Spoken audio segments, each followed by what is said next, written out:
¿Qué tal? ¿Cómo están? Y bienvenidos a Panorama Cardinal, nuestro informativo de Cardinal TV, el canal del país de la Cámara Uruguaya de Televisión. Para abonados presentamos los títulos informativos para nuestra edición de Panorama Cardinal. El ministro de Educación y Cultura, Pablo da Silveira, destaca el anuncio de otorgar incrementos presupuestales para el programa de becas. El ministro de Vivienda y Ordenamiento Territorial, Raúl Lozano, tras la entrega del Premio Nacional de Ordenamiento Territorial y Urbanismo 2023. El ministro de Desarrollo Social, Martín Lema, destacó la presentación del proyecto de obra del espacio de capacitación y oportunidades sociolaborales ECOS. Entrevista central de Panorama Cardinal con temas de actualidad. El senador del Frente Amplio, Óscar Andrade, opina sobre la situación en el gobierno, las renuncias por el caso Marcet. Compartiremos mano a mano entrevista central junto al senador del Frente Amplio, Óscar Andrade. Se llevó a cabo el conversatorio La Salud Mental solo se construye en comunidad. Fue en Maldonado, tendremos la información. El gobierno de Artigas trabaja en la colocación de nuevos juegos en Plaza de los Niños. Y vamos a comenzar el desarrollo de la información que tenemos para compartir con ustedes en Panorama Cardinal, destacando la palabra del ministro de Educación y Cultura, Pablo da Silveira, tras el anuncio de otorgar incrementos presupuestales para programas de becas. Es un conjunto de buenas noticias respecto de programas de becas que tiene el Ministerio de Educación y Cultura. Lo más importante yo creo que es a nivel de la educación media, becas que se dan para ayudar a que estudiantes que están haciendo liceo o que están cursando la educación media en UTU puedan terminar. Estamos, en primer lugar, ampliando la cantidad de beneficiarios. Hace muchos años que se entregaban 10.000 becas por año, pasamos a entregar 14.000 y al mismo tiempo aumentamos los montos de 9 a 10.000 pesos. Es la primera vez en 7 años que se ajusta el monto de esta beca.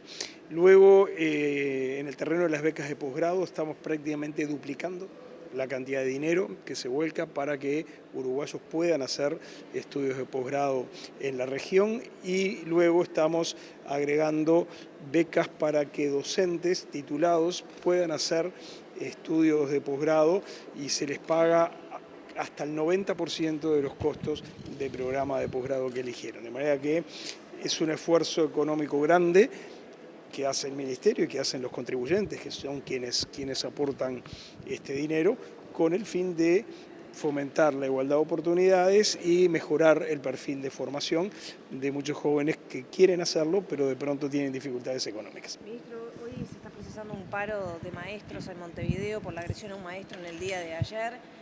¿Qué información maneja en cuanto a la catación y la afectación en las clases en primaria? No tengo cifras a esta altura de la mañana. Lamento que siempre el paro sea la primera medida que se les ocurre a los sindicatos de la enseñanza. Creo que por respeto a los alumnos, por respeto a sus familias, tendría que ser la última medida después de haber agotado medidas previas. Lamentablemente se empieza siempre por ahí. Ministro, ¿se puede avanzar porque, o de alguna manera mejorar el diálogo con los sindicatos y los docentes, teniendo en cuenta la situación que se genera cada vez que hay una agresión? Es decir, ¿se puede instalar un diálogo entre el Poder Ejecutivo y los docentes para evitar el paro? El diálogo no tiene que ser entre el Poder Ejecutivo y los docentes, tiene que ser entre ANEP y los docentes, porque si no nosotros estaríamos ingresando en un terreno que corresponde a ANEP. Siempre es posible. Creo que hace falta también un cambio de actitud, ¿no? Fíjense, por ejemplo, ahora que las asambleas técnico-docentes acaban de pronunciarse masivamente en contra de la transformación educativa. Yo recuerdo que las asambleas técnico-docentes se declararon en contra del Plan Ceibal. Me parece que hay que aprender de esas cosas, que el primer reflejo sea el rechazo, para que resulte después, años después, que aquello que rechazaron fue una cosa extremadamente beneficiosa. Debería llevar a la reflexión, debería llevar a otra moderación y a otra reflexividad. Pero el primer tema, en el caso de una agresión, por ejemplo, a un maestro o una maestra, ¿cuál debería ser la actitud de los gremios si no es con paro, por ejemplo? Yo no le voy a decir a los gremios lo que tienen que hacer. Lo que sí digo es que alcanza a mirar el mundo para ver que hay muchas medidas que se pueden tomar antes de llegar a una medida que es muy perjudicial para los alumnos y para sus familias, que eso es lo malo del asunto. El alumno que se queda sin clases y que pierde aprendizajes no tiene nada que ver con ese agresor y no tiene ninguna responsabilidad en esa agresión. ¿por qué tiene que ser el alumno y por qué tiene que ser la madre sola que tiene 2 chiquilines en la escuela y que necesita que estén en la escuela para poder ir a trabajar? Madre que tampoco tiene nada que ver con el agresor ni con la situación.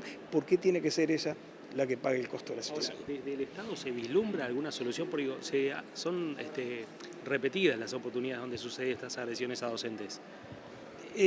Son repetidas y cada una de ellas es un episodio desgraciado que lamentamos enormemente. Ahora, forma parte de una realidad más amplia.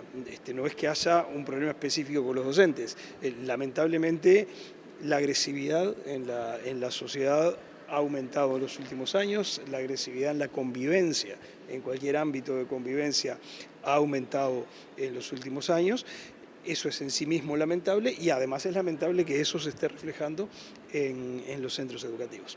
Ellos estaban planteando la necesidad de instalar guardias en los centros educativos. Yo sé que eso depende del códice de la ANEP, pero ¿qué valoración le merece usted como ministro, como integrante del Poder Ejecutivo? Es una posibilidad, hay que evaluarlo con cuidado. Yo qué sé, a mí no me gusta lo que veo en otros países de que hay guardias armados en las puertas de los liceos. Preferiría encontrar la manera de evitar llegar a una situación semejante, pero no es un problema fácil, por lo tanto no tiene soluciones obvias. Lo que hay que hacer es sentarse a buscar las mejores soluciones sin perjudicar a los que no tienen nada que ver con los problemas que se tratan de solucionar. Ministro, como hombre de gobierno, ¿cómo está viendo toda esta situación con los cambios en el gabinete y esta llamada crisis política? Creo que el presidente de la República lideró, creo que el presidente de la República hizo lo que tenía que hacer. El presidente de la República hizo además lo que la oposición le pedía que hiciera. Curiosamente ahora parece que no es suficiente, pero la oposición estaba pidiendo exactamente los cambios que se hicieron el fin de semana pasado. La situación de ayer en el Cerro de Montevideo, ¿qué valoración le merece? Hoy miraba las redes y parecía que había habido mucho más gritos en contra que gritos a favor. Yo estuve ahí y fue exactamente al revés. Había un ambiente muy lindo, había muchos aplausos, había muchas consignas a favor del presidente y había alguna gente en el fondo que, ejerciendo su libertad de expresión, estaba allí con carteles. Había algún connotado dirigente social que estaba ahí con la gente que tenía los carteles y que gritaba alguna cosa, pero el clima fue un clima de fiesta y un clima de libertad. El hecho de que al mismo tiempo que se festeja algo tan lindo como la inauguración de un hospital en un barrio que lo necesitaba desesperadamente, que en ese clima haya gente que critique, significa que la fiesta ocurre en un país en libertad. ¿Hubo comentarios pasados de nivel, entiende usted? La libertad tiene eso. A veces se dicen cosas injustificadas, a veces se dicen cosas innecesariamente hirientes, pero yo prefiero escuchar gente que se pase gritando que haya gente a la que se le impida expresarse. Otras informaciones en Panorama Cardinal. El ministro de Vivienda y Ordenamiento Territorial, Raúl Lozano, destaca la entrega del Premio Nacional de Ordenamiento Territorial y Urbanismo 2023. Bueno, se trata de una distinción que se da, es un evento muy importante para el Ministerio de Vivienda y Ordenamiento Territorial, como particularmente para la Dirección Nacional de Ordenamiento Territorial. Este premio de Ordenamiento Territorial y Urbanismo es un premio que se otorga cada 2 años, es un premio que es, entendemos, muy importante y que sobre todas las cosas se pone sobre la vitrina, digamos, la importancia que tiene de todas aquellas personas que de alguna manera, instituciones que de alguna manera están trabajando por el ordenamiento territorial de la ciudad, de los territorios y demás para el país, para que el mismo sea de la mejor forma, se desarrolle de la mejor forma, que en un desarrollo sostenible, desde el punto de vista económico, del punto de vista social y sobre todo desde el punto de vista ambiental, por lo cual para nosotros es muy importante otorgar estas distinciones, es muy importante que aquellas personas que se presentaron para poder acceder a este premio lo hagan asiduamente para que tengan conciencia de lo que es la importancia del desarrollo territorial en el país. ¿Cuántos participaron este año? Participaron cientos de participantes, se van a entregar muchísimos premios, digamos, o diplomas, es decir que hay distintas participantes porque hay algunos que son entidades o instituciones públicas y privadas que también se presentaron. algunos colectivos, es decir que hay distintos tipos de premios y certificados que se van a... Bueno, avanzamos con más información en Panorama Cardinal. El ministro de Desarrollo Social, Martín Lema, destacó la presentación del proyecto de obra, un espacio de capacitación y oportunidades sociolaborales ECOS. Hoy lanzamos las obras, donde va a haber una intervención de 2.000 metros cuadrados y en este centro van a poder estar 200 personas en simultáneo haciendo diferentes actividades, algunas de formación, panadería, herrería, carpintería y otro tipo de talleres. Va a haber salas recreativas, va a haber salas para hacer deporte, va a haber salas para toda la capacitación laboral, bueno, vestuarios, comedores, tanto para participantes como funcionarios. Y lo que busca es seguir complementando acciones con objetivos claros. Un primer objetivo, seguir siendo hacia un país libre de prejuicios.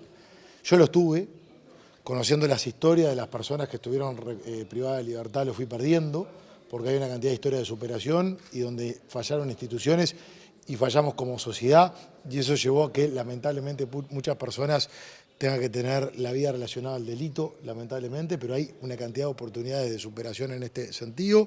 Un segundo objetivo, un impacto positivo en la reincidencia, como se presentó por parte del Ministerio del Interior, hay un 70% de reincidencia. Eso se combate principalmente con herramientas y oportunidades, y acá se van a generar una cantidad de ellas. Y un tercer objetivo que tiene que ver con evitar situación de calle. El 53% de personas que se encuentran en la intemperie declararon en algún momento haber estado privadas de libertad. Entonces, eso habla de la necesidad de una mayor contención cuando salen del sistema penitenciario. Entonces, con estas acciones, junto con otras que estamos desarrollando, algunas que empezamos ahora en el corto plazo, buscamos lo que te decía, libertad de prejuicios, que no haya prejuicios, combatir reincidencia y evitar situación de calle. ¿Cuántas personas están participando de los programas de la DINALI actualmente? Bueno, de las consultas estamos hablando entre 400, 450 por mes. No hay que perder de vista que hoy salen más personas del sistema penitenciario de lo que salían antes. Hoy están saliendo 26 personas por día de la cárcel, cuando por ejemplo en el año 2019 eran 19. O sea, estamos hablando que en el año 2023 estimamos que 2.500 personas más en el año salgan de la cárcel de lo que sucedía hace unos años atrás. Por eso es que la necesidad de fortalecer la red de contención, las oportunidades y las herramientas de formación para personas que recuperan la libertad. ¿Cuántas ya están trabajando efectivamente en los diferentes programas que el MIDES viene aplicando? Bueno, eso es muy variable porque en una cantidad de casos hay oportunidades que son de trabajos afrales. Sí llegamos al máximo registro de oportunidades laborales y ahora, mientras no se concretan oportunidades laborales, vamos a alargar un plan que es un plan de inclusión asistida, en donde cuando una persona recupera la libertad va a ser dentro del marco de alrededor de 500 personas para después medir a los 7 meses el impacto en la reincidencia, pero la persona antes de egresar del sistema penitenciario va a tener un técnico social de referencia que lo va a estar conteniendo y apoyando en el proceso de recuperación de libertad. Cuando la persona recupera la libertad va a tener un centro asignado para tener donde dormir, un dispositivo del Instituto Nacional de Alimentación para que tenga garantizada el acceso a la alimentación, va a tener una tarjeta social de 1.600 pesos para, por ejemplo, artículos de higiene personal y va a tener 400 pesos para traslados en ómnibus. ¿Qué queremos con esto? Que mientras estén en los procesos de búsqueda de oportunidades laborales y mientras estén en los procesos de formación, haya una contención para que cuando la persona recupere la libertad esté lo más alejada de una figura delictiva posible. ¿Los programas de trabajo vienen siendo exitosos? Sí, como todo, estamos profundizando, pero fíjate que nosotros lanzamos la red de oportunidades, que son 130 instituciones entre públicas y privadas, la mayoría empresas que se están comprometiendo con la causa, que se están comprometiendo con brindar segundas oportunidades y que prácticamente todos los días tenemos un contacto y una buena noticia, ya sea porque se abre un proceso de entrevistas o porque se concretan oportunidades laborales propiamente dichas. De cambio de tema, ¿cómo está viendo toda esta situación que está atravesando el gobierno con las derivaciones del caso Marcel? Con absoluta determinación de que el gobierno viene haciendo una gran gestión, con la serenidad del proceder, con la confianza plena del presidente de la República y no desatendiendo ni un segundo las tareas cotidianas por las cuales fuimos convocados. ¿No empaña esto la imagen del gobierno? No, porque la imagen, primero, los procesos se analizan cuando culminan. Y el gobierno ha atravesado las turbulencias en diferentes momentos, en donde algunos indicadores, incluso de estudios de opinión pública, muestran que se reafirma la confianza, la aceptación y la aprobación, por ejemplo, en la figura del presidente de la República. Eso porque cada ciudadano pasa raya. Y cuando pasa raya va a haber la gestión y lo que considere positivo, lo que considere que no se hizo y que había que haber hecho, pero sobre todo va a tomar en cuenta cuánto de corazón y de tiempo y dedicación le ponemos a esta tarea. Y yo creo que más allá de diferentes errores que se puedan llegar a dar, como toda conducta humana, la gente valora positivamente y confía en el presidente de la República. Y yo me encuentro dentro de los que confío en el presidente de la República, por tanto, momentos de turbulencia uno sabe que en el periodo va a tener, pero hay que tener la entereza y la determinación de seguir trabajando por las causas que fuimos convocados. Ministro, ¿qué está pasando con el proyecto de ley de internación involuntaria? ¿Se enlenteció el proceso en el Parlamento? No se enlenteció, en realidad ya está aprobado por la Cámara de Diputados, ahora está en la Cámara de Senadores, está ya en la recta final del estudio en la Comisión de Salud. Hace lo que nos planteó es unos meses más en el cumplimiento, lo cual me parece responsable. O sea, dice, lo puedo cumplir, necesito unos meses, entre otras cosas, para que lleguen recursos aprobados en rendición de cuentas en el mes de enero para contar con los profesionales correspondientes de cumplir.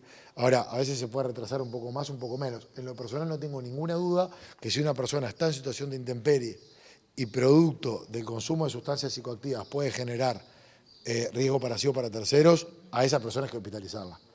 Durará un poco más el proceso de puesta en práctica de esta medida, pero yo soy de la postura que hay que aplicarla porque vivir en la calle, lejos de ser un derecho, es la ausencia de una cantidad de derechos. ¿Se llega a aplicarla antes de que termine el periodo de gobierno? Yo creo que sí. Yo creo que sí. Como todo, esta ley se para en la asistencia obligatoria por parte del Estado que fue votada en el año 2011, gobierno de Mujica. Estuvo 10 años para empezar a cumplirse. La empezamos a cumplir nosotros en el año 2021. ¿Cuál es la diferencia con esta agregado? Que la ley de gobierno de Mujica, que compartimos, tan es así que la estamos cumpliendo nosotros, es que habla de riesgo de muerte. Entonces, cuando se visualiza que una situación producto de intemperie puede tener riesgo de muerte para la persona, el Estado está obligado a asistir. ¿Cuál es el razonamiento que hacemos nosotros? Que si para riesgo de muerte estamos obligados a asistir, cuando por el consumo de sustancias psicoactivas se genera un riesgo parecido para terceros, también tendríamos que estar obligados. Ahora, puede demorar meses más, meses menos, pero progresivamente yo no tengo ninguna duda que hay que ir hacia la dirección de cumplimiento. Ministro, los 6.000 niños que no se inscribieron en la educación inicial, ¿pueden responder a que los padres no hayan prestado atención al periodo de inscripción o bajó la tasa de natalidad en el país? Cuando se da un tema formal de que es un descuido en la inscripción y un trámite formal, se da la oportunidad de corregirlo. Acá no hay que confundir los conceptos. Cuando, por ejemplo, asignaciones familiares, plan de equidad, se exige una contraprestación y está en la normativa, nosotros no tenemos ninguna duda que hay que cumplir con esa contraprestación, que es enviar a los gurises a los centros educativos, porque si no, hipotecamos el futuro de esos chiquilines y también qué señal damos con todos aquellos que sí están cumpliendo. La valoración de si hay cumplimiento o no cumplimiento la hacen las autoridades de la enseñanza. Nosotros procedemos a la decisión política que si para las autoridades de la enseñanza no se está cumpliendo con la contraprestación, se suspende la prestación. Ahora, cuando es un tema de matrícula, se da un plazo en donde se regulariza e inmediatamente se reivindica la prestación. Bueno, avanzamos en Panorama Cardinal. Pausa. Luego de la misma, entrevista central mano a mano con el senador del Frente Amplio, Óscar Andrade, desde su despacho, hablando de la actualidad en torno a las renuncias por el caso Marcet y otros temas. Luego de la pausa, el senador Óscar Andrade en Panorama Cardinal. El cable llegó a todas tus pantallas. Si tenés cable en tu casa, entonces puedes tener gratis Cable Play, la aplicación del cable para todos tus dispositivos. Con Cable Play, mira televisión, dibujitos y deportes en vivo. Estés donde estés. Disfruta del cable sin límites con el contenido más variado en tu celular o tablet. Suma más pantallas y mira el cable desde donde quieras. Comunícate con tu operador de cable, descarga la app y disfruta de todo lo que Cable Play tiene para vos. Cable Play, lo que querés, donde querés.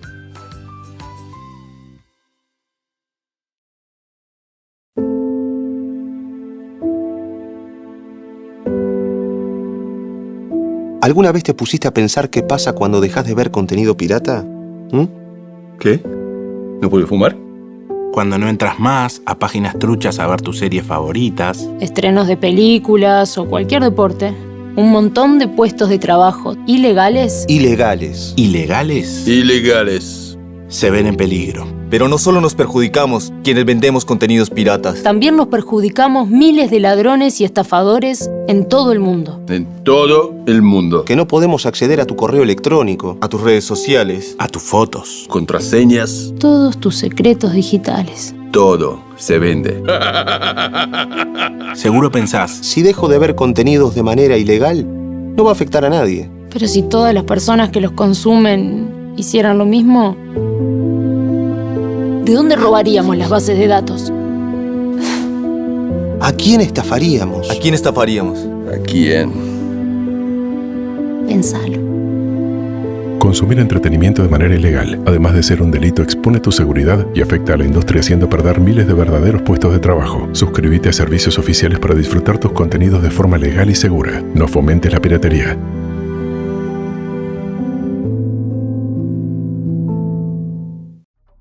Bueno, continuamos en Panorama Cardinal a través de Cardinal TV para todo el interior del país, y en esta oportunidad, en la entrevista central, nos acompaña el senador Óscar Andrade del Frente Amplio. Bueno, senador, bienvenido una vez más a Cardinal TV, como en tantas oportunidades, y hoy con todos estos temas de actualidad, y queríamos tener una visión y bueno, tener estos mano a mano de las reflexiones de esta situación que se ha dado, ¿no? En torno al caso Marcet, las renuncias en el Poder Ejecutivo, y bueno, qué derivaciones puede tener y cuál es su reflexión.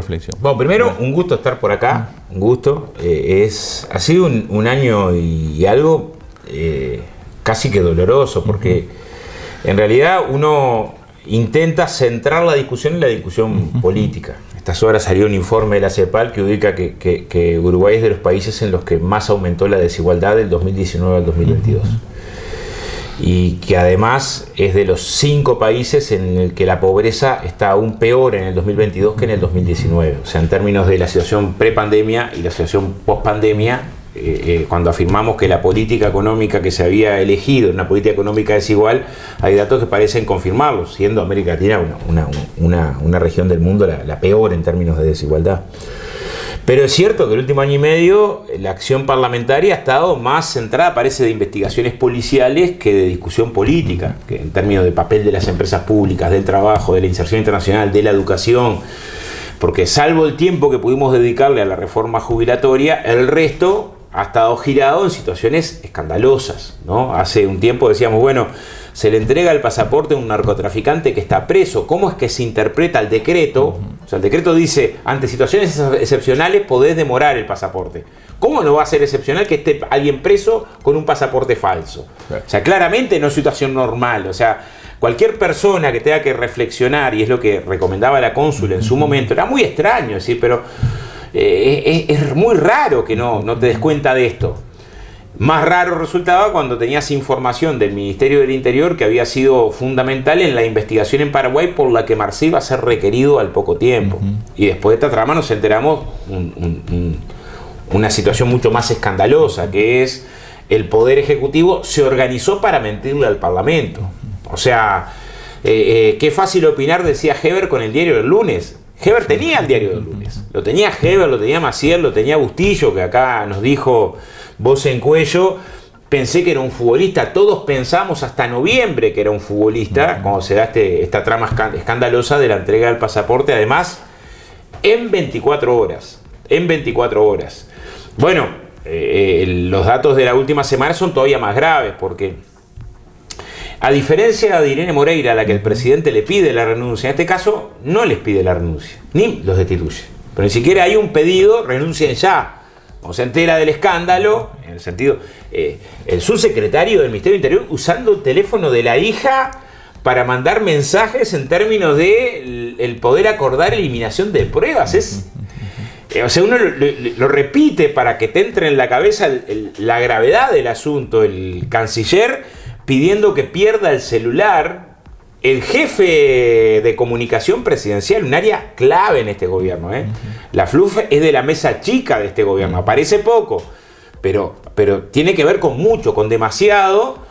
Convoca una reunión en la que hay que entrar por el garage para que no te vean, y en la reunión se quiere organizar, destruir pruebas al Parlamento y a la justicia, porque más allá de las investigaciones periodísticas, parte del trabajo, esto surge gracias a la interpelación, surge gracias al pedido de informe. Cuando se niega el pedido de informes, por insistir ir a la justicia para conocer el contenido de las comunicaciones. O sea, la acción parlamentaria, sin la acción parlamentaria estaríamos todavía en duda acerca de si era cierto que todos pensábamos que Marcet era un futbolista y todo pasó porque quienes investigaban a Marcet no habían comunicado a las autoridades, y entonces se emitió el pasaporte de la forma en la que se emitió por torpeza política. No, se emitió el pasaporte sabiendo que quien estaba preso era un narco peligroso. Claro. Lo que no han explicado entonces es por qué. Y lo más lamentable de esto es que el presidente demoró mucho en llegar, no aclaró, y lo que quiso aclarar faltó a la verdad, o por lo menos sigue estando espantosamente asesorado, porque en principio sostiene que se rompió una hoja, como que no fuera grave, una hoja que no era cualquier, no es esta hoja, se rompió una hoja en la que estaba era la información de que todo el gobierno sabía que Marcet era un narco. Bueno, no era una hoja, era un documento protocolizado por escribano que sí formaba parte del expediente. Además, aunque no formara sería igual de grave, pero era más grave porque formaba parte de un expediente y hubo que hacerlo. Pero se rompe a partir de una reunión que él organiza. Claro. Hasta ahora no ha aclarado, algo que yo creo que difícilmente alguien pueda pensar que todo esto surgió de la cabeza de la FLUF, porque supongo que si la FLUF quiere hacer algo en contra de lo que el presidente piensa, no lo haría en la oficina enfrente del piso 11, ¿no? No parece lógico, pero además si esto fuera así, la reacción, el único espacio político que le quedaba al presidente de la República era pararse en la conferencia y decir, esto se hizo a mis espaldas, yo jamás hubiera avalado la destrucción de documentos, voy a demandar a la FLUF, por haber en mi nombre presionado autoridades doblemente. O sea, cuando H le comunica a la FLUF que de ninguna manera va a romper, dice, bueno, le voy a comunicar al presidente para ver qué opina, ¿no? O sea, y no lo hace. Entonces las suspicacias son más grandes. No es cierto que no estaba el expediente, no era una hoja, era un documento de 12 páginas protocolizado, y no es cierto que la normativa te obliga a darle el pasaporte. Claro. Es una de las posibilidades. Si es un caso normal, tenés que dar el pasaporte, ¿no? Si es un caso no normal, bueno, podés dar un documento. Hay un caso que justo lo colocó como ejemplo el senador Gandini en la polémica. Se olvidó de decir, el senador Gandini dice, bueno, pero el Frente Amplio en el 2019 a una persona que estaba presa después de 10 años de condena por narcotráfico en China, sí, estuvo un montón de meses para el documento y después de un montón de meses de evaluar se le da un documento de viaje por única vez al Uruguay.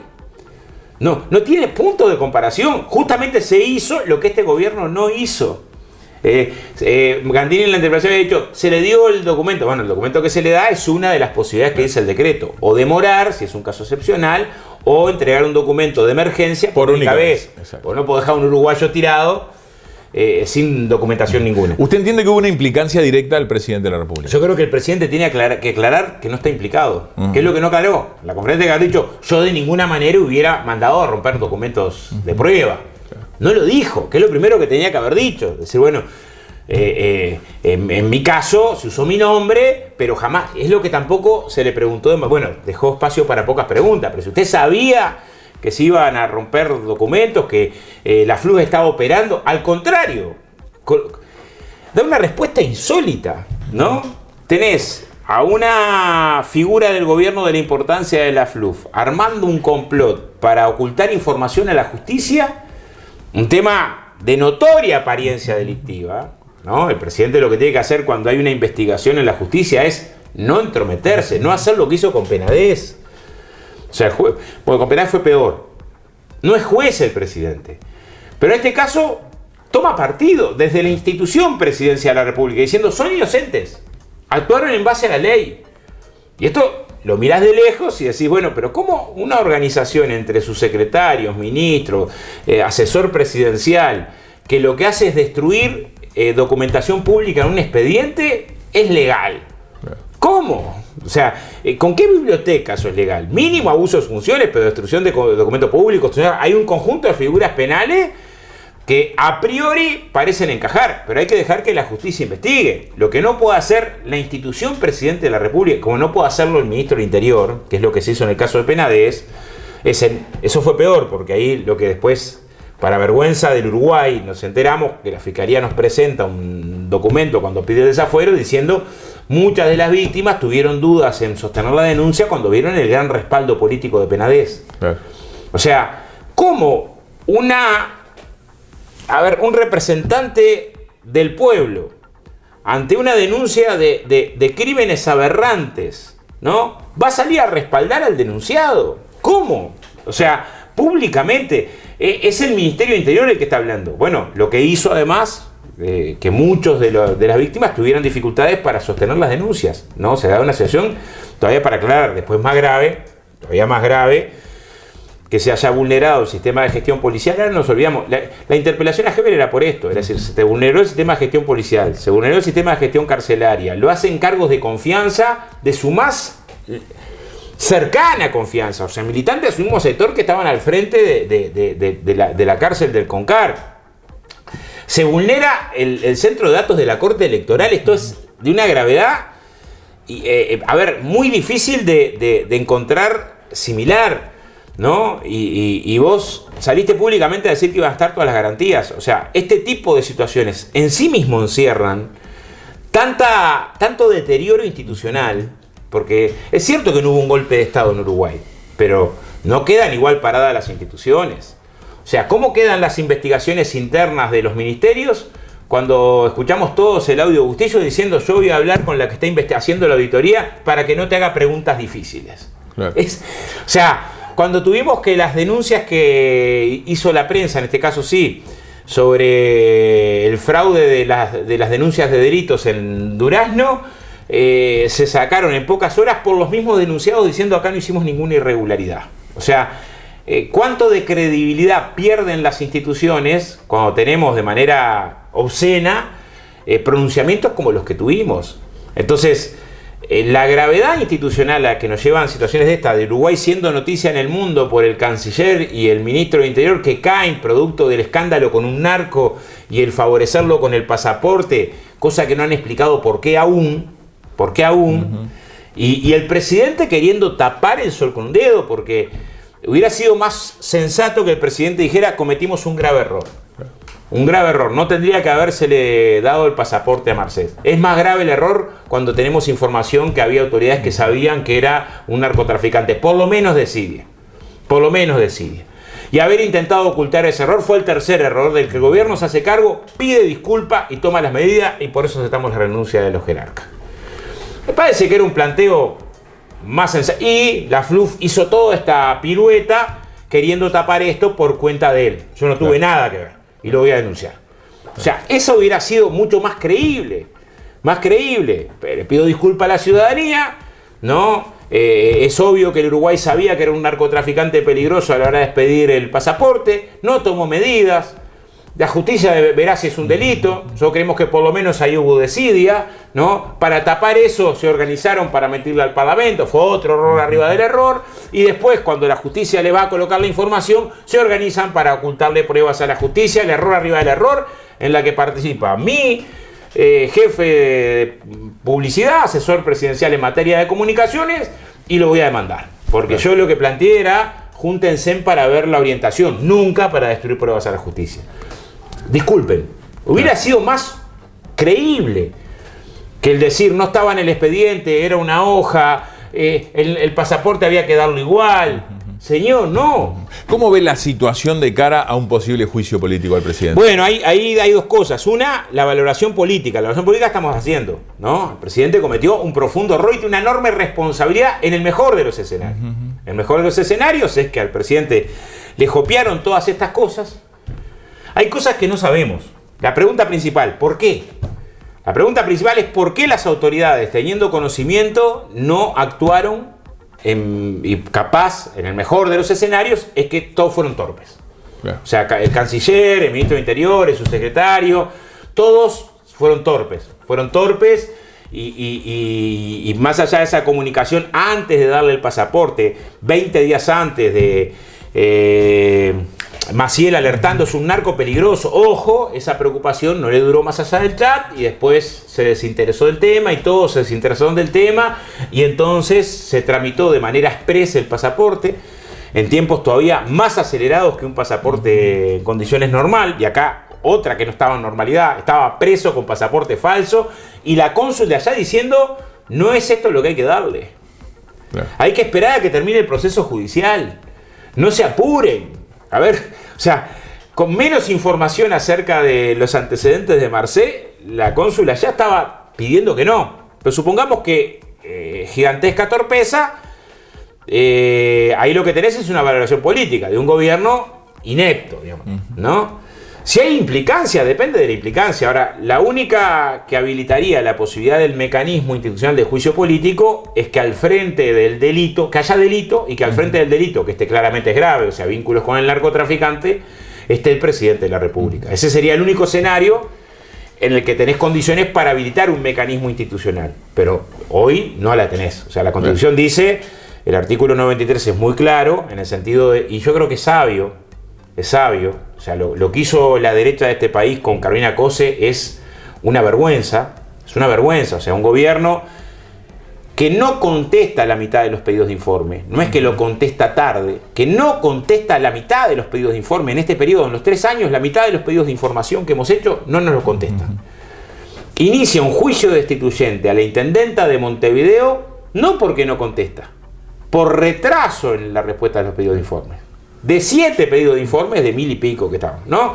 O sea, hay algunos que fueron contestados más allá del plazo. Piden la destitución de Carolina Cose. Y tuvo 9 meses tratándose acá, ni siquiera las bancadas no accedieron al pedido del FA a decir, bueno, por absolutamente improcedente, devolvamos este expediente, que es una salvajada. Mantuvieron 9 meses a una de las autoridades más importantes del país, la intendenta de Montevideo, en el jaque, en la capilla de que está con juicio político, porque quien viene acá a reunirse con la intendencia, un inversor, otra autoridad, no tiene por qué saber el detalle. Claro. Puede saber, miren, la intendenta está en un proceso destituyente, algo grave habrá hecho. Bueno, esa irresponsabilidad no la vamos a hacer. Claro. O sea, la posibilidad de activar un mecanismo de juicio político no es en base a sospecha de implicancia, no es en base a poca aclaración. Ni siquiera lo puedes activar aunque te mientan. Claro. ¿Te mienten? No puedes activarlo. Pero en todo caso puede ser o faltó a la verdad reiteradas veces. Yo tengo la convicción de que el presidente mintió con el caso de Astesiano, cuando salió a decir yo no tenía ningún indicio, porque no puedo creer que no lea los diarios. Y varios medios de comunicación habían colocado en tapa las 35 anotaciones de Astesiano. Vos podés tener una valoración política de qué malo que un presidente mienta, pero no porque el presidente mienta podés iniciar un proceso destituyente. Tiene que ser si el presidente cometió un delito grave. Y el Uruguay, y está bien, Estado de Derecho, sos inocente hasta que se pruebe lo contrario. Claro. Podés tener responsabilidades políticas, pero por responsabilidad política podés pedir la censura de un ministro, no de un presidente que se reserva para casos más graves. Tiene que estar comprobado un delito. Ahí está. ¿Cómo califica el hecho de que las renuncias se manifiesten por temas políticos, ¿no? ¿Qué incidencia política entiende que va a tener todo este tema cuando ya estamos en una etapa preelectoral? Bueno, primero que nos deja dañados como Uruguay, eso es triste. O sea, el Uruguay en su momento fue noticia en América Latina por el Plan Ceibal, fue noticia por el cambio en la matriz energética, ahora sos noticia por un hecho lamentable, que tiene que ver con renuncias de autoridades, no por cualquier tema, sino por mentirle al Parlamento y a la justicia en un proceso que involucra no a un narcotraficante, al responsable del principal cartel de narcotráfico en Uruguay, al más poderoso del Uruguay, ¿no? Ese es el componente institucional complicado, políticamente complicado. ¿Cómo lo evalúa cada uno? Bueno, esto va a poner a prueba a la sociedad uruguaya. Los reflejos que la sociedad uruguaya tiene respecto a estos temas. Si situaciones de esta gravedad impactan poco, el problema que tenemos es mayor. Pero no es político electoral. Es de cómo entendemos los uruguayos que tenemos que ser cuidadosos de las formas institucionales. habrá algunos que entiendan que es muy grave mentirle al Parlamento, que éticamente no transan con la mentira, y habrá personas a los que esto no les impacta de manera tan dura. Y el problema, repito, en este caso no es solo la mentira. Uno podría decir, nosotros, si fuera por mentirle al Parlamento, es comprobado que cuando se entrega al puerto, Heber se va a la comisión, están las actas de Transporte y Obras Públicas del Senado, y cuando le consultan acerca del juicio que estaba amenazando Catonazzi, él dice, miren, yo tengo 4 informes jurídicos en los que me basé para tomar la decisión, ¿no? Después promete que los va a traer, después demoró en traerlos, hubo que hacer un pedido de acceso a la información, y resulta que el expediente estaba vacío, no había un solo informe jurídico del gobierno uruguayo, del Estado, contratado, ante un tema que involucraba cientos de millones de dólares. O sea, ante la amenaza de una demanda de cientos de millones de dólares, ¿qué es lo primero que hace cualquier paisano? Se asesora jurídicamente. Claro. Es natural, o sea, tenés un incendio, vas a buscar un bombero. Bueno, tenés un juicio, una amenaza de juicio, ni siquiera un juicio, no podría decir... Y si no te asesorás, en todo caso, este caso podría ser, no me asesoré porque ya tenía una sentencia favorable sobre ese tema en el máximo órgano jurisdiccional, que era el TCA, ¿no? Pero si vas a tomar la decisión contraria, cuando ya tenés sobre el tema que te están anunciando que te van a demandar una sentencia favorable, la tenés que tomar de manera fundada, porque ¿por qué cambiaría la sentencia en este caso? Si es lo mismo que estuvieron reclamando en el 2003 y perdieron. Bueno, y fue el gran argumento para entregar un monopolio privado durante 60 años, de manera además, en nuestra opinión, inconstitucional, cuestión que va a resolver también el Tribunal de los Contenciosos Administrativos, si esa decisión administrativa está en regla o no en regla con respecto al derecho, pero el daño ya está hecho, ¿no? Claro. Entonces, ahí mintió, es obvio, nadie duda.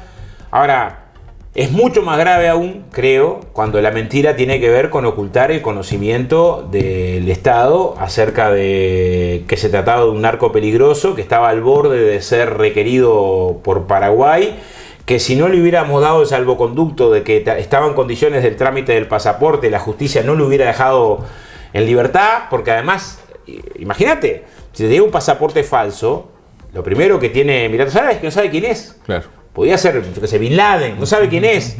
Entonces, la forma en la que operó para conseguir la libertad de Marcel, Estado uruguayo, en tiempos récord, claramente, teniendo información, es inexplicable. O sea, el más fervoroso militante de la coalición de gobierno no lo puede explicar. Y creo que el que no lo puede explicar llegó a situaciones tan tristes como esta del Senado y diputado de ayer, que es que no se pudo reunir para discutir el tema como un asunto político. ¿Cómo no va a ser un asunto político que se te caen 2 ministros, 2 subsecretarios, y el motivo por el que se cae es ocultar la información al Parlamento? ¿Cómo el Parlamento no va a tener la posibilidad de discutir políticamente esto? Para pronunciarse.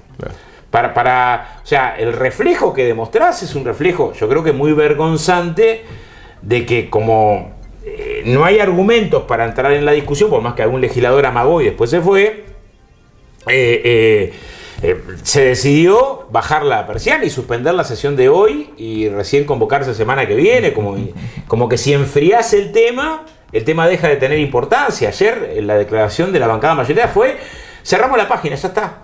No, ¿cómo cerramos la página? Ya está. Estamos en un tema grave. En donde todavía las principales dudas quedan. La primera, ¿por qué se hizo? Claro. ¿No? Que se hizo mal, es claro. ¿Por qué se hizo? ¿No? Asumir la responsabilidad, ¿por qué se hizo? ¿No?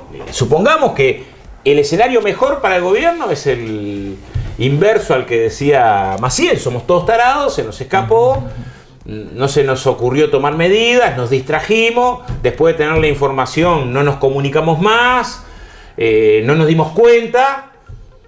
Es poco creíble, pero por lo menos es una explicación. Claro. Ahora, lo que se ha intentado hasta ahora es una mosqueta rara, ¿no? ¿no? El presidente salió a hablar de Sendic. Claro. Señor, esto está pasando ahora, su gobierno, ¿no? Usted pidió que se hiciera esa reunión, que tiene que aclarar para qué pidió hacerla y si tenía conocimiento de que se iba a promover una estrategia para estafar a la justicia y al Parlamento. Es justamente él. Y lo primero que tendría que haber hecho, repito, es una demanda. Si no tuvo nada que ver, vos imaginate que te piden, yo llamo al camarógrafo. Vos me pedís que hable con el camarógrafo para hablar del tiempo. Y yo al camarógrafo agarro y lo quiero estafar. Y le pido... Lo quiero chantajear, le pido plata. Le digo que sea nombre tuyo, que el que está atrás de eso sos vos. Claro. Mañana se entera, ¿no? O te enterás vos. Claro. Así, bueno, amigo, usted tiene que dar la cara. ¿Cómo es que usó mi nombre? Exacto. Yo jamás hubiera dado el nombre para eso. Jamás me hubiera prestado. Destruir documentos está mal, ¿no? Ocultar la información a la justicia está mal. Precisamos un presidente que asuma con mayúscula eso. Y el que no lo haga, al contrario, el que lo que haga es decir, actuaron todos de manera legal. Bueno, a mí me genera mucha sospecha. Pero repito, una cosa es la sospecha del nivel de implicancia y de conocimiento, por lo menos. Capaz que no lo promovió, pero dudo que no conozca que en esa reunión se trataba de pulverizar documentación. Dudo que no conozca. Pero el que tendría que haber salido a aclarar, no, desde Estados Unidos tendría que haber salido a aclarar. Si miren, de ninguna manera tengo que ver con esto. No se use más mi nombre. No, estoy indignado. Bueno, no lo vi así en la conferencia. Insólitamente, y esto también tiene que ver con un componente comunicacional, salieron un conjunto de dirigentes de la coalición de gobierno a decir, tenemos presidente, lo aplaudo. Cuando estoy convencido, porque a muchos los conozco, que si sinceramente tenés que fundar sobre lo que hay dudas, no pueden explicarlo. Entonces, también es tiempo donde todos bajemos un poquito de un cambio y digamos, bueno, hay cosas para aclarar que no se aclararon. La conferencia fue pésima, generó más dudas que certezas y hizo afirmaciones que son falsas. Y eso es malo para el país, que en una situación de tamaño escándalo, quien tiene que dar luz, en vez de dar luz, genera un manto mayor de oscuridad. Muy bien, senador Andrade, muchas gracias. Bueno, por estar gracias a ustedes.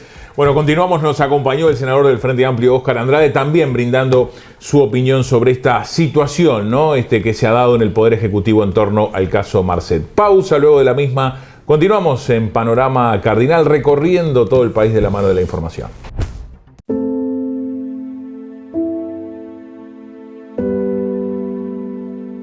¿Alguna vez te pusiste a pensar qué pasa cuando dejas de ver contenido pirata? ¿Qué? ¿No puedo fumar? Cuando no entras más a páginas truchas a ver tus series favoritas. Estrenos de películas o cualquier deporte.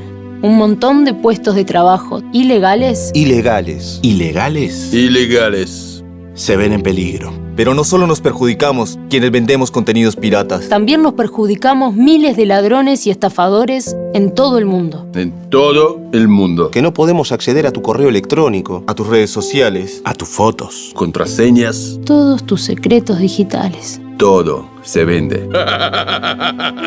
Seguro pensás, si dejo de ver contenidos de manera ilegal, no va a afectar a nadie. Pero si todas las personas que los consumen hicieran lo mismo,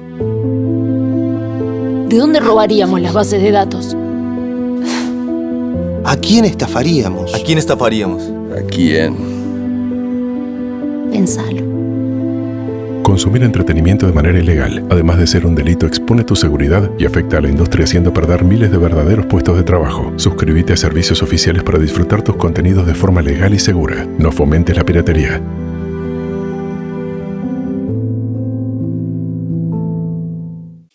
El cable llegó a todas tus pantallas. Si tenés cable en tu casa, entonces puedes tener gratis Cable Play, la aplicación del cable para todos tus dispositivos. Con Cable Play, mira televisión, dibujitos y deportes en vivo. Estés donde estés. Disfruta del cable sin límites con el contenido más variado en tu celular o tablet. Suma más pantallas y mira el cable desde donde quieras. Comunícate con tu operador de cable, descarga la app y disfruta de todo lo que Cable Play tiene para vos. Cable Play, lo que querés, donde querés.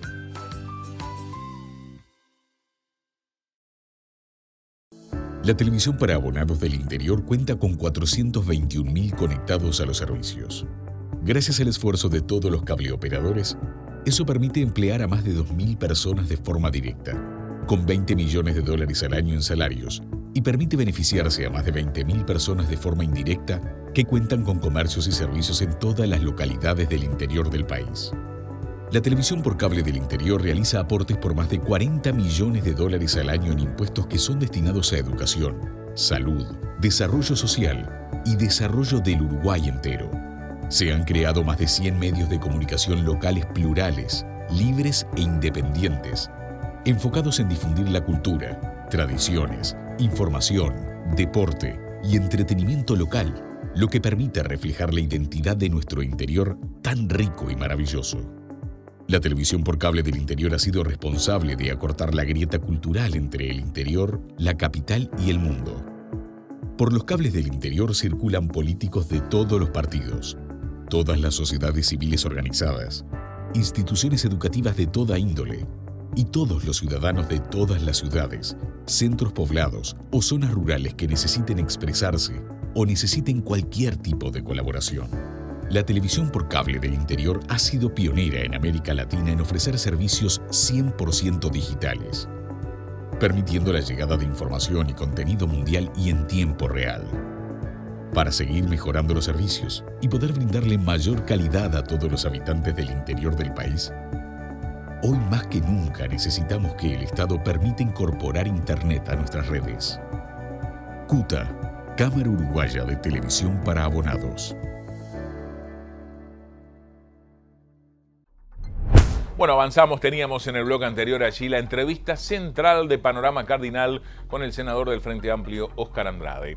Otros temas, se llevó a cabo el conversatorio La salud mental solo se construye en comunidad. Fue en Maldonado, lo compartimos. Se viene trabajando hace muchos años interinstitucionalmente y ahora surge la propuesta a través de CIPEDI, de la Comisión de Discapacidad del Congreso de Intendentes, a través de la intersectorial de Derechos Humanos y bueno, como dice, la salud mental se construye en comunidad mediante diferentes acciones desde el gobierno departamental. Por ejemplo, una de las principales es estimulación cognitiva para personas mayores y también nosotros hacemos un trabajo muy puntilloso respecto a la inserción laboral inclusiva con las personas con diferentes tipos de discapacidad. Bueno, y bueno, se sigue abordando el tema permanentemente, se sigue trabajando, pero falta muchísimo, falta mucho más y tenemos que comprometer más a la comunidad, tenemos que comprometer más a todos los actores sociales. Pero bueno, es el camino y estamos tratando de seguir concientizando, visibilizando y sensibilizando y no a los prejuicios. La institución, frente al rol que la ley mismo le exige y por su rol de creación de la institución en la defensa de los derechos y la garantía de los derechos, en este caso de las personas con problemáticas de salud mental, participa en colaboración y sobre todo desde su rol también de articulador para el avance y la implementación de la Ley de Salud Mental y del Plan Nacional de Salud Mental. Y como el plan es nacional, este año y a partir de la campaña que hicimos interinstitucional, es una campaña que la hicimos a partir de un acuerdo entre el Ministerio de Salud Pública, el Ministerio de Desarrollo Social y la Institución Nacional de Derechos Humanos. Esta campaña, la idea es poder poner sobre la mesa el tema de la salud mental, pero desde la perspectiva más del cambio cultural. O sea, ya se habla de la salud mental, ya la salud mental no es un tabú. Tenemos la posibilidad de que la comunidad también pueda empezar a tomar parte también del tema, que antes era muy difícil poder lograrlo, y también necesitamos cambios a nivel de cómo se relaciona la instancia nacional con las departamentales, ¿no? Ahí tenemos el gran desafío de realmente llegar a nivel nacional en lo que hace a las políticas públicas en salud mental y también en el diálogo y la articulación, ¿no? Cada departamento tiene sus características, es importante para la creación de políticas respetar la realidad de cada departamento y también las necesidades. Es la primera vez a nivel del departamento y yo creo que me animo a decir que a nivel país, donde distintos ámbitos interinstitucionales que venimos trabajando en distintas temáticas nos vamos a encontrar. Todo transversaliza a las instituciones, a las distintas comisiones y creo que es lo que aún no hemos podido visualizar. Hablaba días atrás con quien preside la Comisión Departamental de la Discapacidad, estábamos organizando esta actividad y me decía que ellos venían trabajando con mucho énfasis en la accesibilidad. Y yo le comentaba que me parece que está bárbaro que trabajen en eso, porque la accesibilidad para las personas con discapacidad puede afectar su salud mental. Una persona con discapacidad que no puede circular, que no puede acceder a una actividad deportiva, que no puede presenciar un espectáculo, que no puede acceder a algún lugar, se puede ver afectada su salud. Como la mujer que es víctima de violencia de género puede estar transversalizada. Esa violencia que sufre en la casa por el consumo problemático de sustancias de un hijo o de su pareja, por poner algunos ejemplos. Entonces, creo que todos los temas se están transversalizando a la sociedad y por eso es que tenemos que trabajar entre todas las instituciones del Estado, así, unidos, para que tenga impacto lo que pretendemos hacer en la sociedad. De Maldonado nos vamos al departamento de Artigas con la información en Panorama Cardinal. El gobierno departamental de Artigas trabaja en la colocación de nuevos juegos en la Plaza de los Niños. Fabio, gracias por atendernos. Colocación de nuevos juegos y también materiales para el reciclaje en la Plaza de los Niños. Sí, nosotros estamos abocados a trabajar con el tema reciclaje, ¿no? Principalmente con lo que tiene que ver con la concientización de los niños, ya de niños, poder hacer trabajar con eso del reciclaje, tener esa conciencia, ¿no? Tanto es que hicimos un juego, dos juegos en realidad muy abocados a eso, como es el trencito con el vagoncito, que en el vagón tiene dos pequeños contenedores para poder depositar reciclaje, bolsas, vasos de plástico, ese tipo de cosas. Y el otro también, que hicimos una botella gigante para poder también reciclar botellas PET, que es muy importante, ¿no? Que la gente se empiece a concientizar a partir de ahora y ya de tiempo, ¿no? Ya que se pueda crear una cultura de poder reciclar las cosas, ¿verdad? Sumado al camioncito, al trencito y a la botella, obviamente hay un trabajo de todo el equipo con todos los otros juegos que ya había, por ejemplo las motos, lo que son los dinosaurios. Sin lugar a dudas, y este año todavía tenemos más cosas para poner acá y ya vamos a decir finalizar la etapa del trabajo de la Plaza de los Niños ya para poder trabajar en otro lugar. Pero sin duda que hay un gran equipo y hay una gran mano también de los chicos que son jornaleros también que dan una gran mano en este trabajo, ¿no? Fabio, contame qué materiales se utilizaron, por ejemplo, para la botella, para el camioncito y para el trencito. Bueno, para el camioncito nosotros utilizamos mucho metales ya que ya no se usan más, cubiertas usadas de máquinas que ya de las Bocat que las cambian y que ya están en desuso. Usamos también platos de moto, cadenas, piñones, todo ese tipo de cosas, ¿no? Cubiertas, ¿no? En el trencito usamos principalmente, destacamos el uso de las cubiertas, usamos bastante cubierta, hicimos bastante trabajo con cubiertas y es prácticamente el 80% cubiertas y después también piezas de motos, ¿no? Que tenemos los amigos, ¿no? De los talleres que siempre me están llamándose, Fabio, tengo acá unas cosas de moto para vos, a ver si... y yo siempre estamos juntando, ¿no? con el equipo de trabajo. Eso es lo importante, que nosotros a partir de que hacemos juegos, como en el caso del camioncito, que no se junta a reciclar, pero sí es hecho con material reciclaje. Es un tobogán doble para que dos niños se puedan tirar a la misma vez. Como se están viendo allí, también están trabajando para poner la arena allí y también tiene la cabinita, todo para que completito, con caja de cambio, con acelerador, todo para que los gurises puedan disfrutar y jugar en alguna cosa diferente, ¿verdad? La última, lo que siempre decimos, hay cartelería, pero que la gente cuide. Sin duda, sin duda. Nosotros ponemos los carteles, siempre ponemos cuidemos entre todos, y eso es más una cuestión cultural, como es el tema del reciclaje, ¿no? Es una cuestión cultural, cuidar lo que es suyo, a los papás que cuiden a los niños, y que todo esto estamos haciendo para ellos. Gracias. Gracias a ti. Bueno, de Artigas nos vamos al departamento de Canelones, donde se inauguró la nueva red lumínica del Estadio Eduardo Martínez Monegal.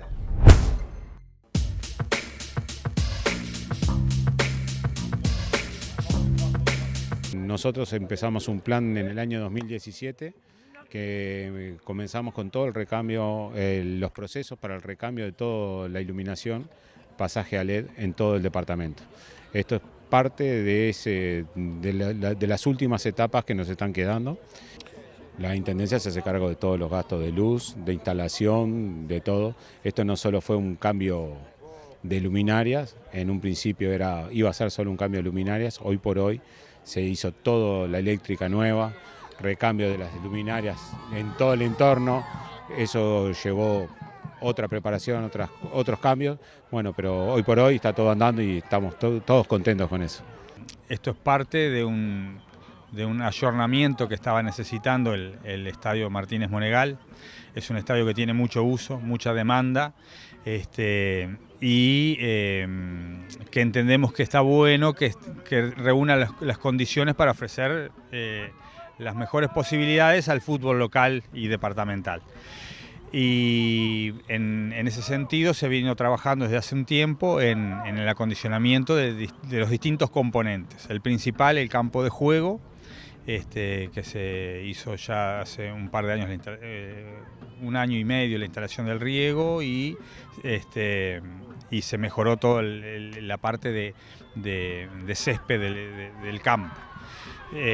Ahora estamos en esta etapa, hoy, inaugurando la iluminación, que es el segundo componente del escenario, digamos, en cuanto a relevancia para poder llevar adelante una actividad de competencia con regularidad, que permita también jugar de noche y entre semana, que es un requerimiento que hoy está instalado en la comunidad por la gran cantidad de equipos y de divisionales. Con el desarrollo del fútbol femenino, etcétera, es cada vez más la demanda de espacio y de horarios de juego que se requieren. Bueno, tarea cumplida, el agradecimiento a la barra que trabaja en alumbrado, que trabaja en deporte, el agradecimiento a los clubes, a la liga por la paciencia, al público, a los jugadores, que en el interior más que nada es la calidad del estadio y la comodidad del estadio es fundamental. Para mucha gente es la vida, gente que vive el fútbol, que no porque hagan plata, sino porque viven para el fútbol, más que nada. Precisa también de instalaciones adecuadas. Y esto, el piso y la luz, yo creo que es eso que te decía, tarea cumplida, y bueno, y seguir pensando en los otros estadios que tenemos, que también el de Pando tiene buenas remodelaciones, hay que seguir invirtiendo en el de San Jacinto. Es mucho lo que hay para hacer, por suerte. Nosotros priorizamos el fútbol del interior, nuestro fútbol, y no sé, nunca hay que decir no, porque capaz que en algún momento se puede compartir, pero la prioridad son los clubes y la liga del departamento. Y no olvidemos que se ilumina la cancha y la cancha está conectada a un contador que es nuestro, que es de la Intendencia, que es del pueblo Canelones. O sea que el fútbol infantil es donde nosotros ponemos el 100% de la energía. Esto, por supuesto, tenés que también sostenerlo, pero si me decís que va arriba, el fútbol infantil, por todo lo que implica. Bueno, de esta forma finalizamos Panorama Cardinal, nuestro informativo de Cardinal TV, el canal del país, de la Cámara Uruguaya de Televisión para Abonados. El agradecimiento a los colegas por su participación. Que tengan un excelente fin de semana y nos reencontramos el lunes con toda la información. Muchas gracias.